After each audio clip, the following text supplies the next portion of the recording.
Okay. So, any questions?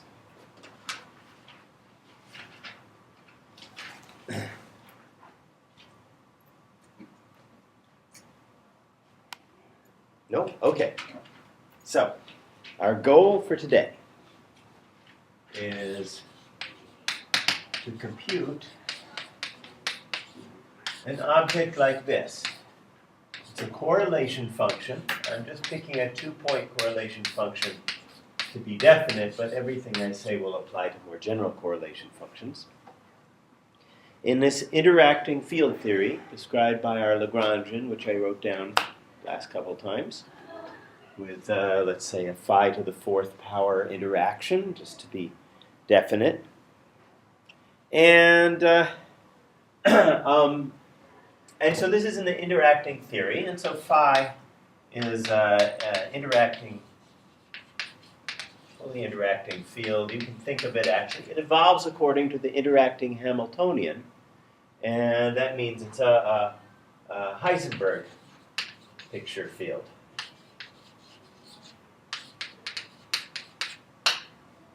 Okay, so in other words, phi of x is really, you could say, I'll put in an h here to make it clear this is the Heisenberg picture.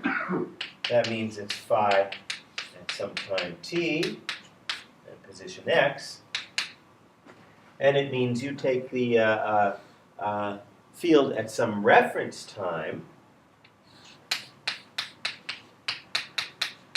and then you evolve it. This is an operator, so you evolve it using e to the ih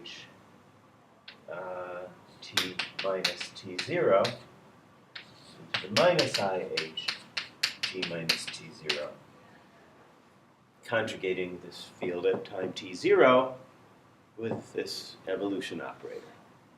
Okay, that's how we evolve operators in time. You can think of this phi at the time t0 as being basically like an operator in the Schrodinger picture. It's an operator at some fixed reference time. Okay, I'm not going to write that.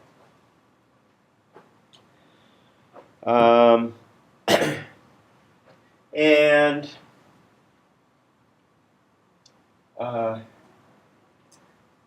yeah, and omega is the interacting vacuum.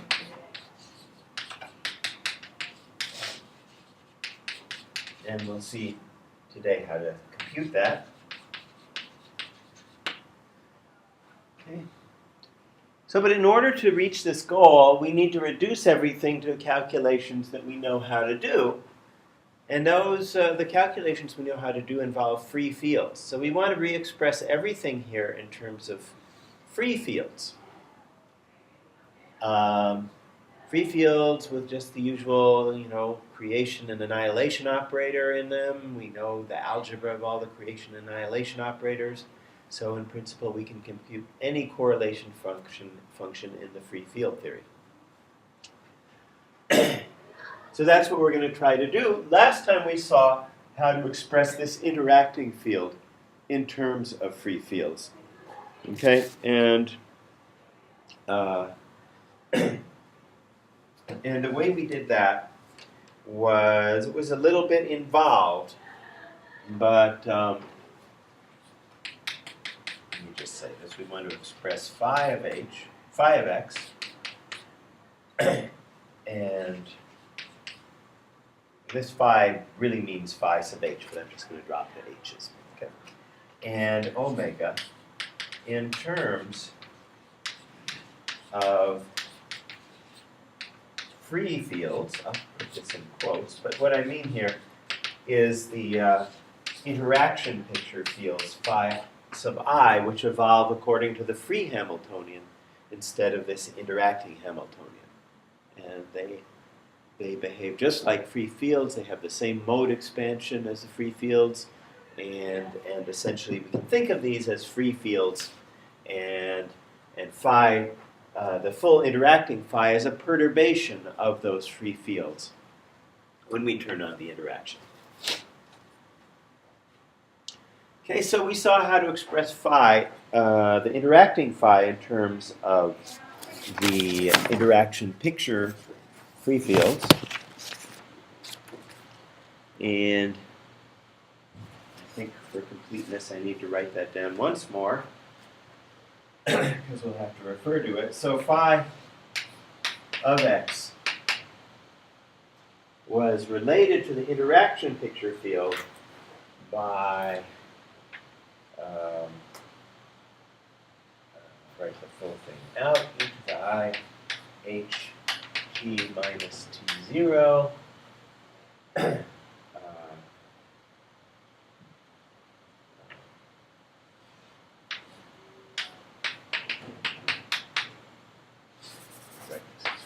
t and x,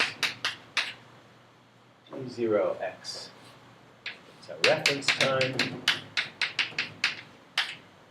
And then this here, we could bring back to time t, so we can relate the Heisenberg phi, the interacting phi, to the free phi using at the same value of time t. So that means we have to take this and evolve it forward in time. I'm sorry.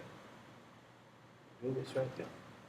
What we want to do is relate this to the interaction picture phi, and it's equal to the interaction picture phi at time t evolved backwards to time t0. So we have to put a minus sign here.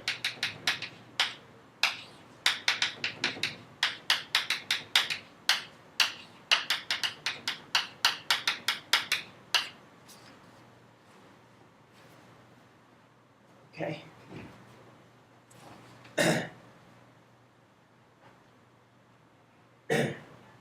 Where, first of all, this part here, we're going to call u dagger t to t0.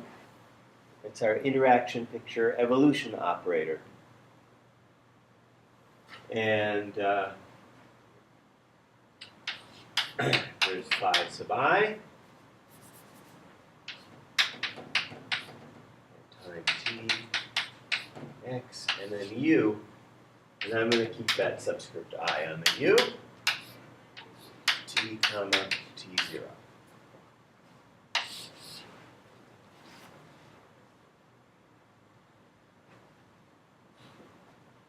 And we had this nice formula for u, which was that you could write it as a time-ordered exponential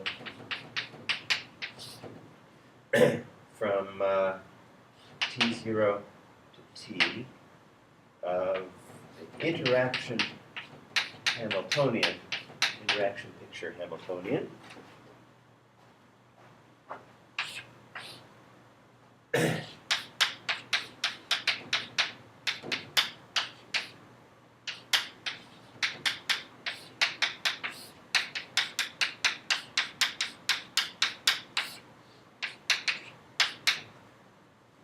Okay, and h sub I actually is, for our case, is lambda over 4 factorial times phi sub I of t and x integrated over x. So this big ugly expression is exactly what we need to relate this nice freely evolving field phi I to the interacting field phi. And you could expand, we're not quite ready to do that, but you could expand this in powers of lambda and that in powers of lambda and get a perturbative expansion relating these two. When you set lambda equal to 0, this goes away. That factor and this factor are just 1, and you reduce to a free theory where the full field is equal to the interaction picture field. And this phi is raised to the 4th power. Okay, so, and finally, phi sub I of x is integral d3p over 2 pi cubed square root of 2 e sub t ap to the minus ip dot x plus ap dagger e to the ip dot x, where these are our usual creation and annihilation operators, and this is just a solution of the free Klein-Gordon equation here.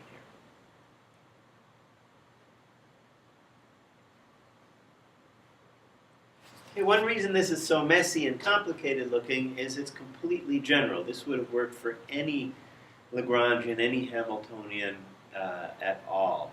And this is how we do quantum field theory in general. So that's the answer to question number 1, which is how do you express phi of x in terms of the interaction picture fields? And now, and that was a review of last time, and now what I want to do is explain how to express the interacting vacuum in terms of the free vacuum. And then we'll put all that information together and use it to compute this correlation function. Yes. For this, the second line, we have ht minus 0. Which one? Yeah. The second line. ht minus 0. Yes. And for that, phi is not in the interaction picture. Right? What's that? The exponential minus ih t minus Yes. 0 is the h here is not in the interaction. That's picture. not the interaction picture h, exactly. That's the actual usual, phi. We use the actual phi on the left hand side. that involves the actual phi, exactly. But what was nice was we were able to then express it in terms of the interaction picture phi.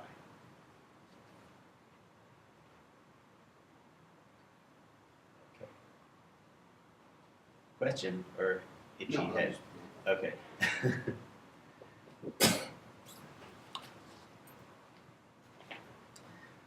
All right.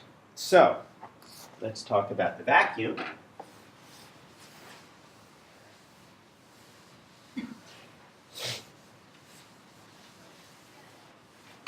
So, so we want to express the interacting vacuum in terms of the free vacuum.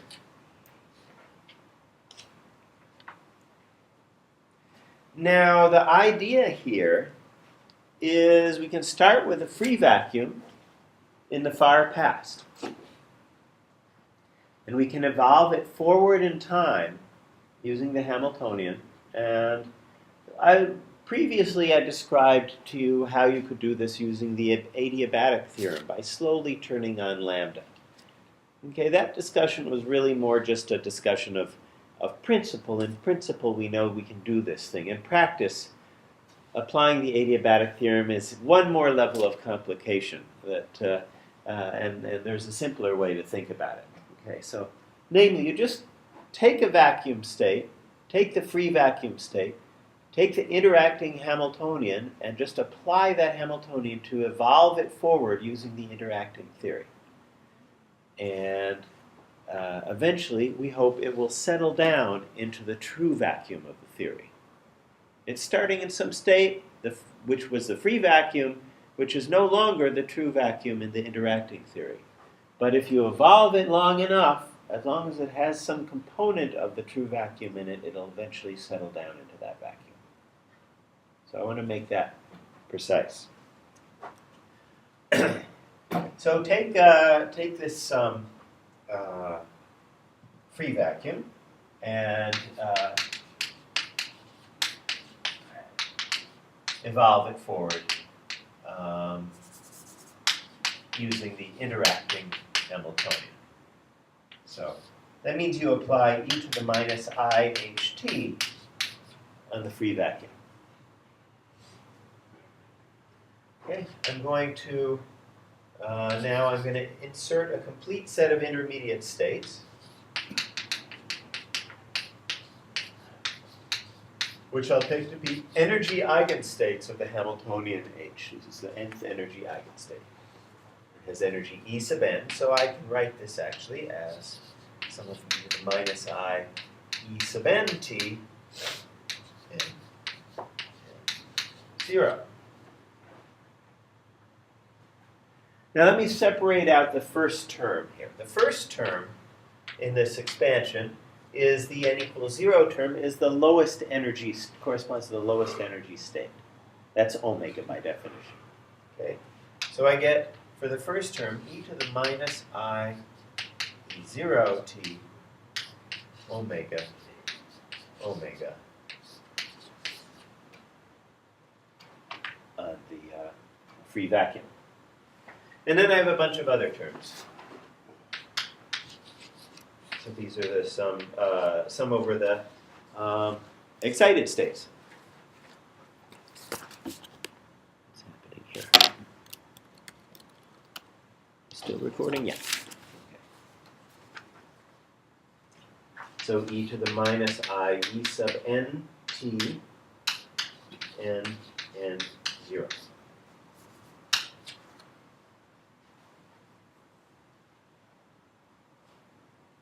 Okay, it doesn't look like anything is settling down. This guy is oscillating in time. Those are oscillating, and they just keep on oscillating away. But as we know from Fourier analysis, rapid oscillations can effectively mean things are canceling each other out. And that's what happens. Actually, the best way to see what happens is to make a slight modification here. So, or rather, I'm thinking of taking t very large, but I'm going to take it large in a particular way that makes those terms go away. I'm going to, so to get rid of the n greater than 0 terms, take the limit as t goes to infinity, but not the usual infinity. Infinity shifted by a little complex number. Okay, shifted a little bit into the complex plane. So then if you look at e to the minus I E sub n t, that's going to, well, let's put that 1 plus I epsilon in here.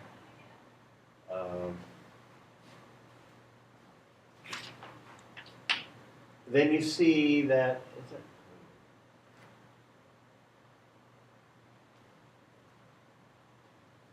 get the sign right? No, 1 minus I epsilon. No wonder. Okay, so this is e to the minus I E n t, and then I'm going to separate off e to the minus epsilon t.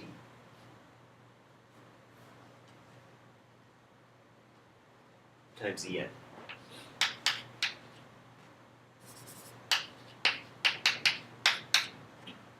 Okay, so the point is, as t goes to infinity in this slightly slanted direction here,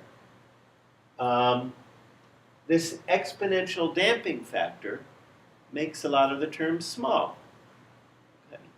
The bigger en is, the more rapidly they're getting small. And so as long as, say, there's a finite distance between the ground state energy E0 and E1, the second and higher, all of these terms here will be exponentially smaller than this first term here in the t goes to infinity limit. So these, the sum over n greater than 0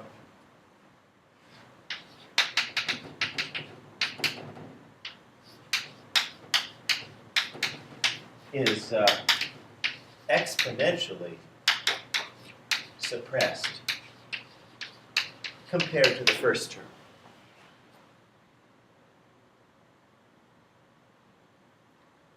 Okay, this might seem a little arbitrary just to stick this epsilon in. The test of whether it works or not is at the end, can we send epsilon to 0 and still be left with this result? It'll turn out, actually, that this prescription, which is what it is, it's a prescription for making sense of this infinite sum.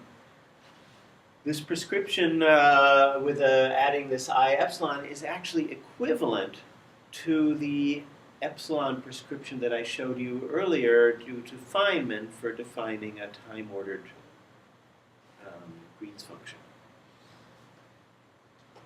Okay, and I will explain that later, why that is equivalent. But so it's not arbitrary at all. It turns out to be directly tied into our, in fact, definition of the two-point function that we're trying to compute.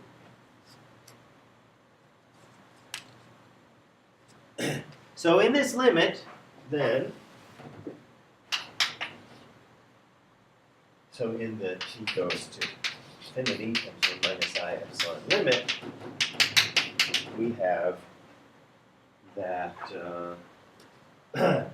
e to the minus I h t.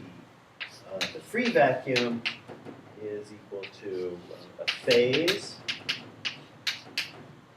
times a normalization, I mean just another factor, this overlap between the free vacuum and the interacting vacuum, and times the interacting vacuum. So this evolves the free vacuum into the interacting vacuum, and as I was saying, it settles down in this sense into the true vacuum. It only works actually if the free vacuum and the true vacuum have some overlap to begin with, if this matrix element is not 0. But that's not a big assumption there. And that means the answer to our question then of how do you express the interacting vacuum in terms of the true vacuum is that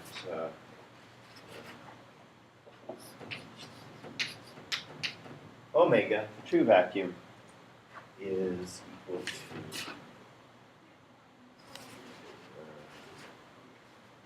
let's see.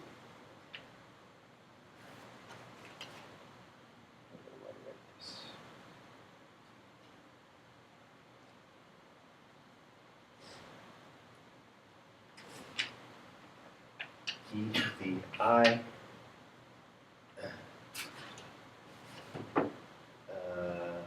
put the normalization factor out in front.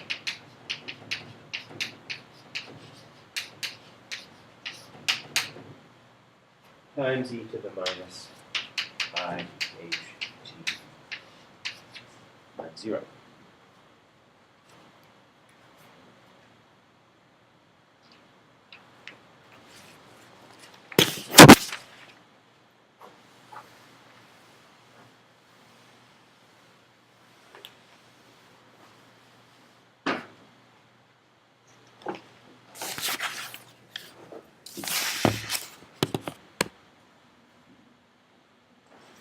Okay, not quite done here. I'd like to actually take this Hamiltonian and express it in terms of the interaction picture fields. I want everything in terms of the phi sub i's. Those are the nice tree-looking fields. So let me rewrite this as omega is the limit t goes to infinity and 1 minus I epsilon times normalization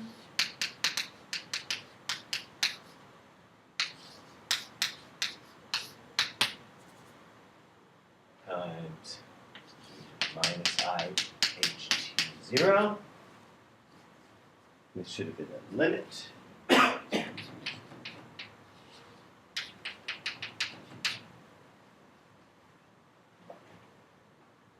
And Okay. Let's rewrite that. I'm going to shift t by t0. By t0, I want to shift to my reference time, which is the time at which my interaction picture fields are equal to my Heisenberg fields. So it makes no difference if I shift big T by little t naught.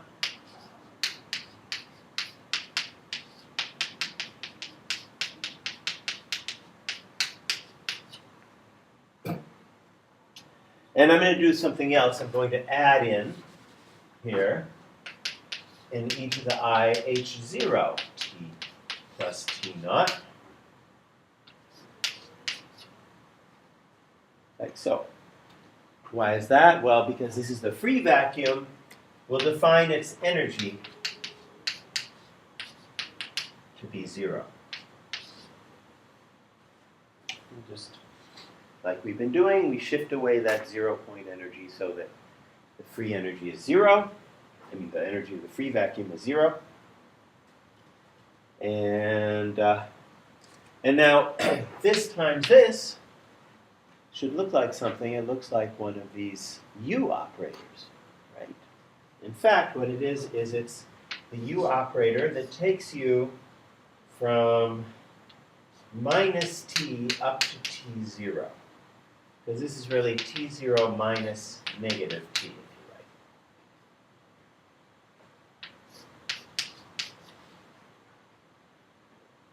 like. And then it's u times this normalization, which I won't write again. But that's great, because the U operators are the things that we write as a time-ordered product of the interaction picture Hamiltonian, and that in turn is expressed in terms of the interaction picture fields. So this is our we've achieved our basic goal, which is, and let me just write this out again. Normalization is not important. This is the time-ordered exponential minus I from minus t to t0 of h sub I of t dt applied to the free vacuum.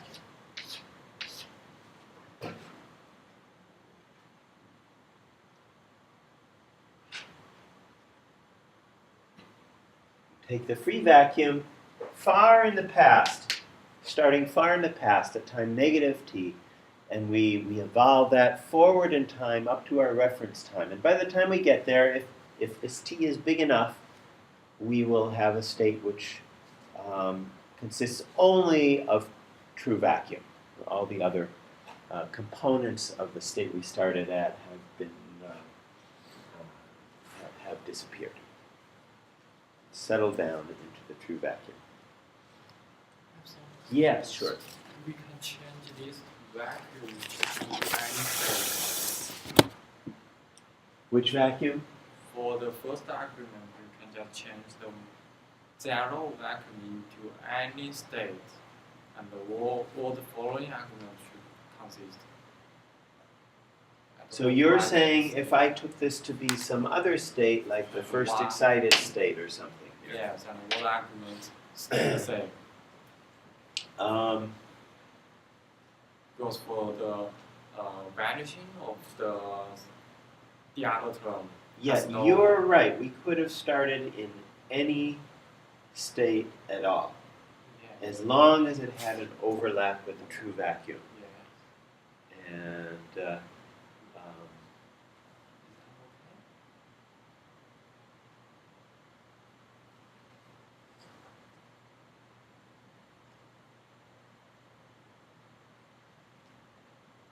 yeah, I think that's okay. You just have to start in a state that has any overlap with the true vacuum. I'm choosing the free vacuum as my state because it will be simple for me to compute correlation functions of the interaction picture fields in this free vacuum. It's just a natural choice for this state. But you could choose another state too. You're absolutely right. Also, Yes. if this go to infinity, we still drop it all these terms? Which one? Okay, that one. N goes to infinite. As n gets bigger and bigger, Yeah. these energies get bigger and bigger. Right. And so this exponential suppression factor gets smaller and smaller and makes them go to zero faster. Was that the question? Yes, I'm just not sure about convergence of this. Even in terms, I go to zero. Yes, you're right. There's infinitely many terms. You might even have a continuum of energy eigenstates. And then you could worry that there's so many states that they wouldn't be suppressed relative to the Yeah, vacuum. that's my question. Yeah. Yeah. Okay, my one assumption here, actually that's not a problem. The one assumption is you want to make sure there's not a continuum of states that goes all the way down to the ground state. So you have, well, if this is your energy scale, and this is your ground state, E0, you want a finite distance here between E0 and E1. In principle, if you have an infinite number of energy eigenstates, you could have energies closer and closer to zero. Like the hydrogen atom, except that's upside down, or even a continuum of states, like maybe these are all states here. Okay? In this case, the argument wouldn't work.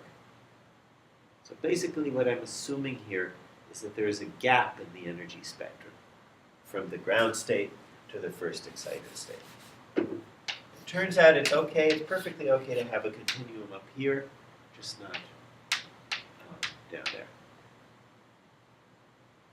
That is a good question.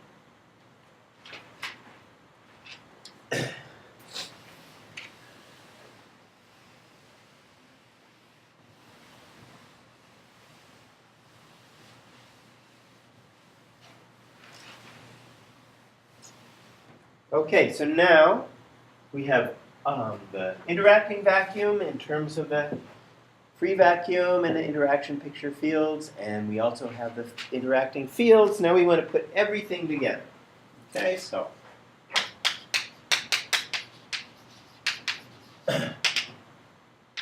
let's now compute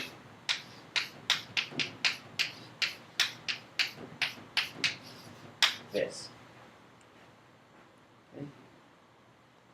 Now I'm going to assume that these are already time ordered. I'm going to assume that x0 is greater than y0. You'll see why in a minute.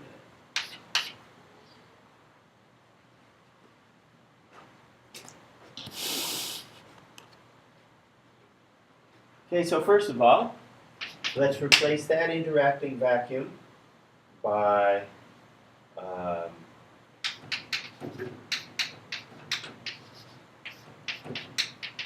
free vacuum times this normalization factor.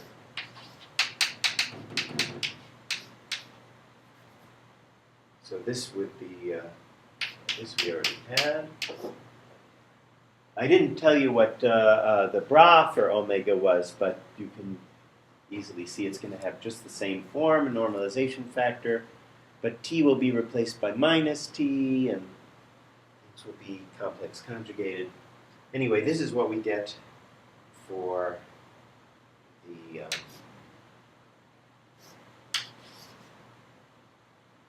the left vacuum, for this bra vacuum.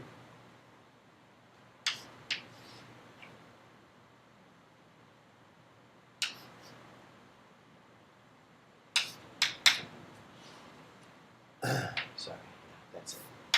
That's the normalization factor. And then we have the free vacuum in the far future. And this evolution operator takes us up to the far future from the reference time. Okay, so this is just, this equation here is just the adjoint of what I had over there.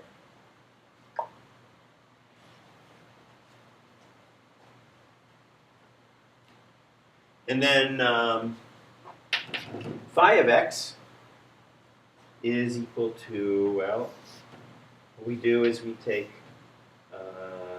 the time coordinate in here, which is x0. We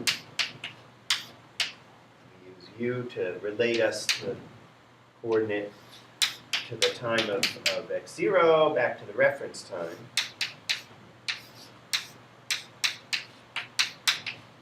Okay, this is exactly what I wrote down earlier as the relation between phi x and phi interaction of x. And then another similar thing for phi of y.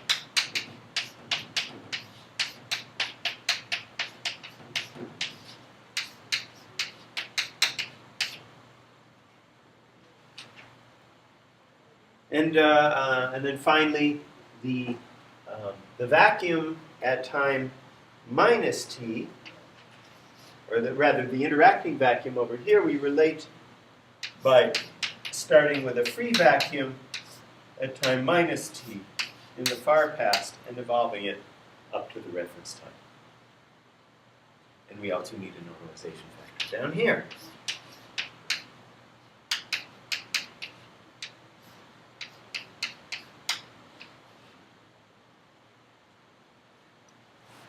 This has t0 minus negative t.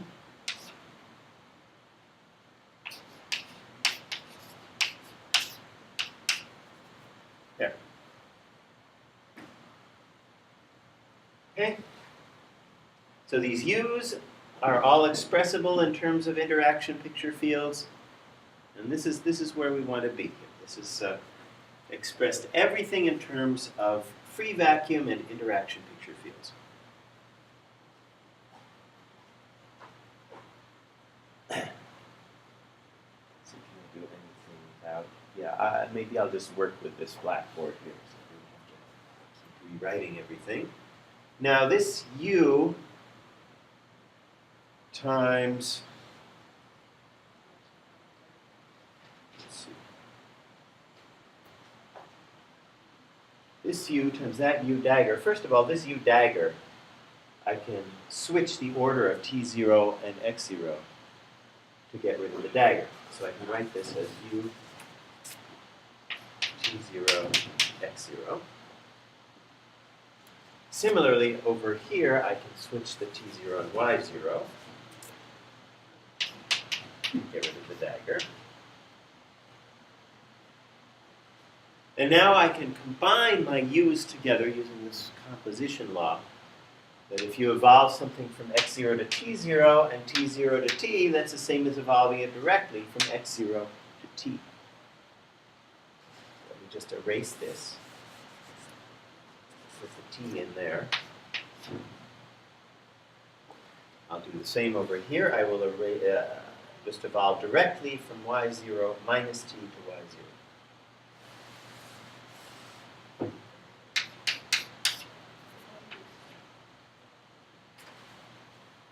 And then in the middle here, I'll go straight from x0 to y0.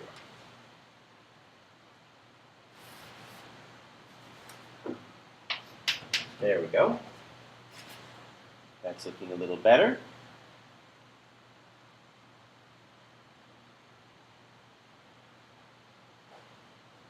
The other thing I can do is I can combine these two phase factors here. You can see actually that the t0 phases cancel completely.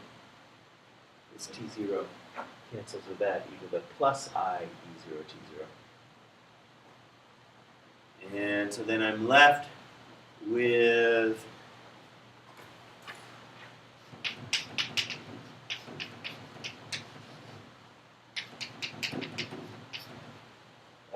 a little bit simpler phase factor, e to the minus I e0 times 2t.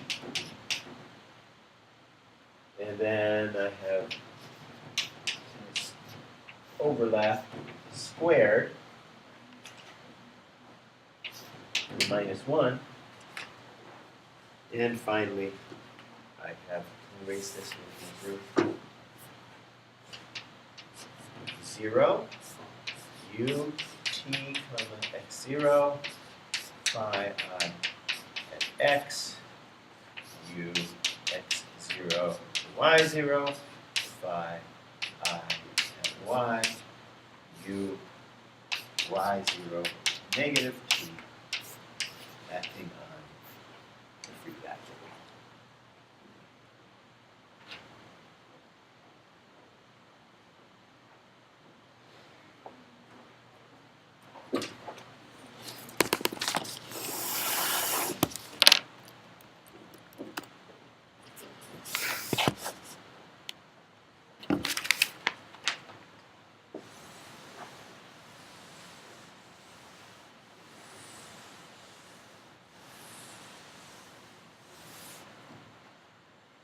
Okay, so it's looking pretty nice, except for this ugly phase factor in front. Now, I can actually get rid of that in a nice way, which is so that numerical factor, normalization factor,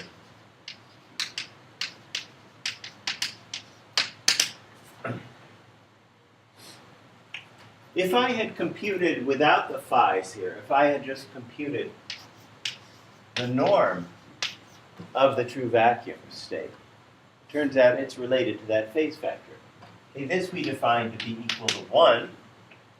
And what I would have gotten in this calculation is all the same stuff, but without the phi I x and phi I y in here, I would just have had this phase factor with the evolution from minus t to t directly. So I would have gotten, in other words,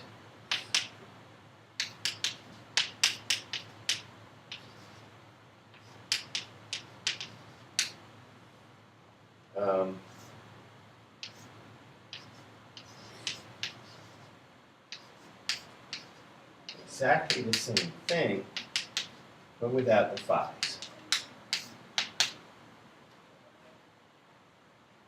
So I had these in the other order.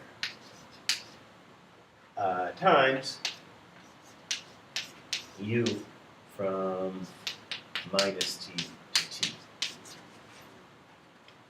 Okay, that's all that happens. If you blot these phi's out, if you replace them by 1, these u's all combine here to give you a u going from minus t to t. That's all very nice. That means that that phase factor there is equal to 1 over this thing. So finally,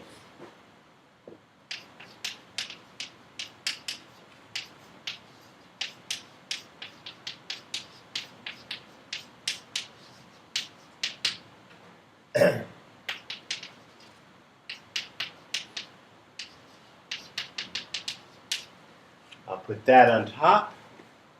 0 u t x 0 phi x phi I x u x0 comma y0 phi I y u y 0 to minus 2 over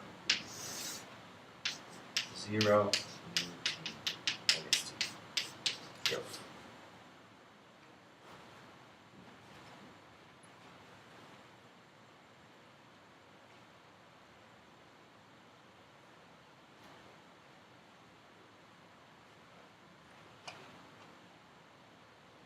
Now, as I mentioned, I assumed here that that x0, x happened after y.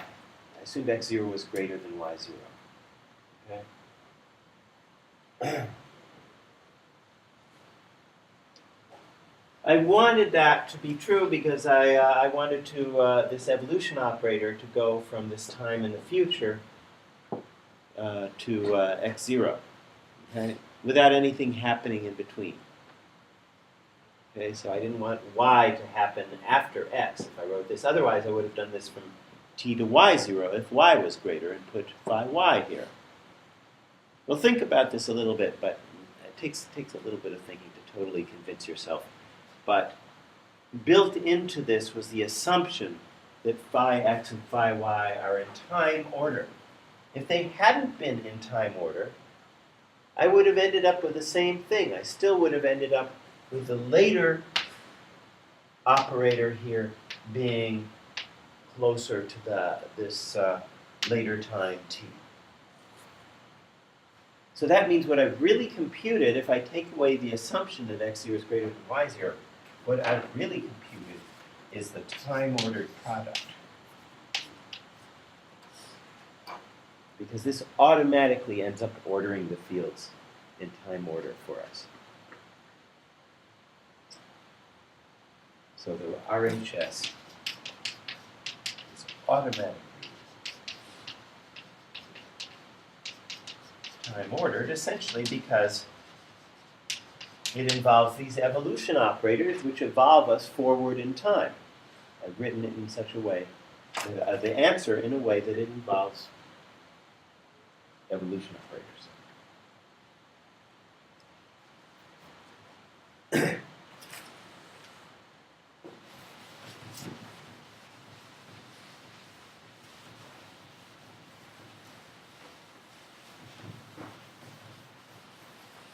Now there's one further step I could make to write this even a little bit more simply, which is, since everything in here is automatically time ordered, this is a time ordered product here. That's time, phi x and phi y are time ordered. And everything in this time ordered product is between x0 and y0 in time. And that's time ordered by definition. It's a time ordered product. I can write the whole thing as a time ordered product. In fact, it's equal to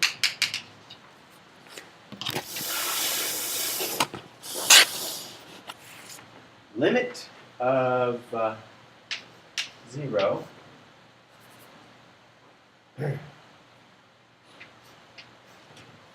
I should write this out to be very explicit.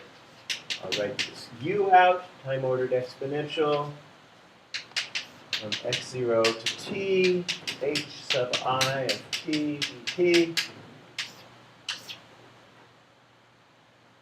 by sub I of x, time ordered exponential minus I from x y0 to x0 h sub I t dt by sub I of y. And another time-ordered exponential from negative t up to x0.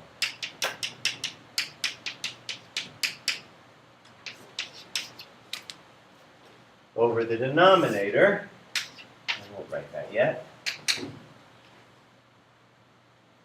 And my point is that everything in here is time ordered. So I can actually just write the whole thing as a time ordered product.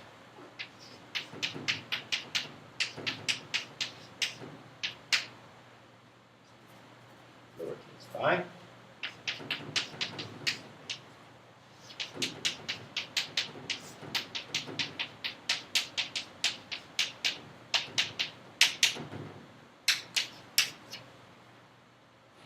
Like so. Okay? What the time ordering will do for us, it will automatically take phi x and put it right here when we evaluate this. Put it between all these later times and all those earlier times.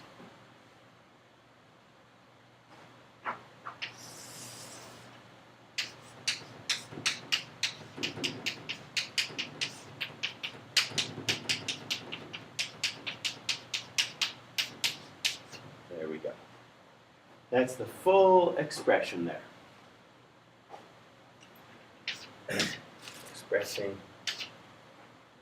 our interacting two-point function in terms of these free fields, these interaction picture fields. And this is the starting point for quantum field theory perturbation theory. This expression here is the one we're going to expand starting next time in powers of the coupling in order to get this nice, famous Feynman diagram expansion to calculate any correlation function.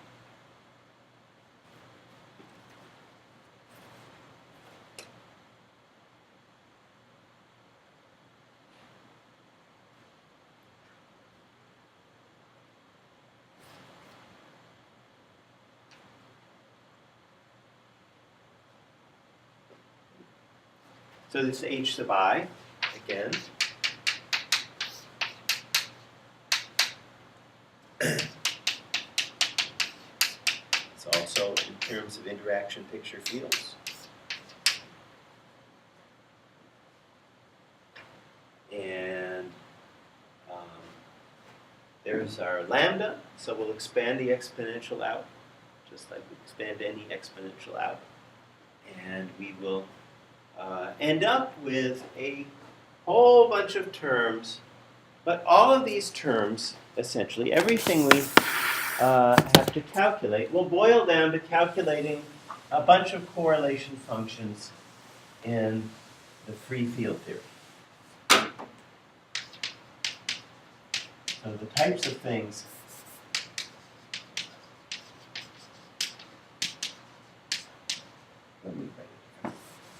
when we expand in powers of lambda, we'll get terms that look like this.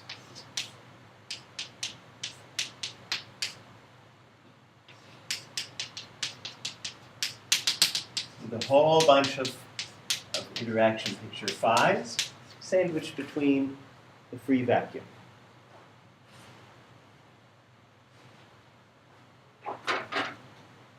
Okay, in other words, it's just an endpoint correlation function in the free field theory. So we reduced calculating, say, a two-point function in the interacting field theory to a sum of a bunch of endpoint functions in the free field theory. So if we can compute this, we'll be on our way. And it turns out it's quite easy to do that. You have a homework problem, which is computing one of these things with 4 phis in it. I guess I can put a t in here too. Okay. But there's a simple rule for what the general answer to this is going to be. And basically, I'll tell you the answer, and then I'll explain why next time. The answer is you can reduce this to a bunch of sums of products of these Feynman propagators.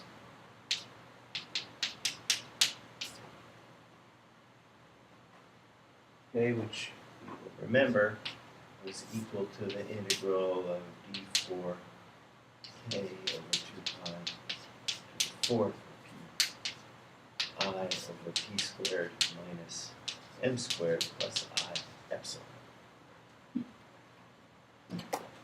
That's the Fourier transform times e to the I p dot x minus y.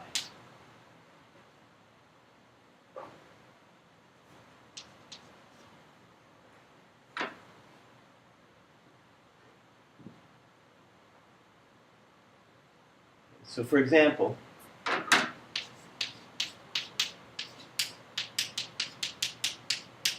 if you have 4 of these,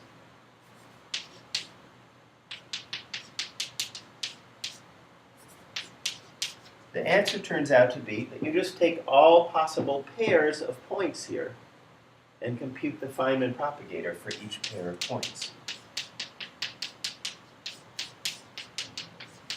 There, I've given you your answer for your homework problem. So there's 2 other possibilities, 2 permutations. They give you different terms, but it's just all the ways of pairing up all of these points together to make a Feynman propagator. You can think of it this way. You can think of it as drawing a bunch of points, x1, x2, x3, x4, and just drawing all the possible ways of connecting them together. Like this way, a line from x1 to x2 and another one from x3 to x4 would correspond to that term. Or you could do join x1 and x3 and x2 and x4. That would be the next term, and the third term would be joining x1 to x4 and x2 to x3. And that would be the third term. This is our first example of a Feynman diagram. Each of these is called a Feynman diagram here. And it represents, each of these diagrams represents one of the terms in this sum.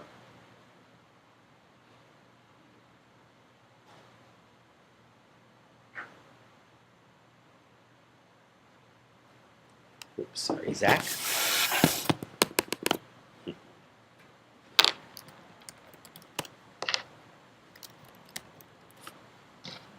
All these 4 points is in different, is not in the same point, right? What's that? The 4, x1, x2, x4 is not equal to each other. Oh, yeah, well, they could be equal, but I didn't assume they were equal. If they're equal, if x1 happened to be equal to x2, then you could draw a line from x1 to x2, but they'd be the same point, so it would look more like a circle. Okay, and it will show up in the fourth interaction. In the what? In the fourth interaction. So You're right. You're right. When we expand out these exponentials of the interaction Hamiltonian, we're going to have a lot of fields at the same point. So that will mean when you pair these up with other fields, say this is the point x where that interaction is taking place, it can join up to a bunch of different points like that. Connect a whole bunch of different points. So the interactions are what we use to make this, the interactions are what make the diagrams look more interesting than just a bunch of individual line segments. They tie the line segments together and they make these nice pretty graphs connected in all kinds of different ways. Okay. Well, I have to go to another meeting at 2:30 and I have to get ready for that. So let's just call it quits for today. And tomorrow we'll do Feynman diagram.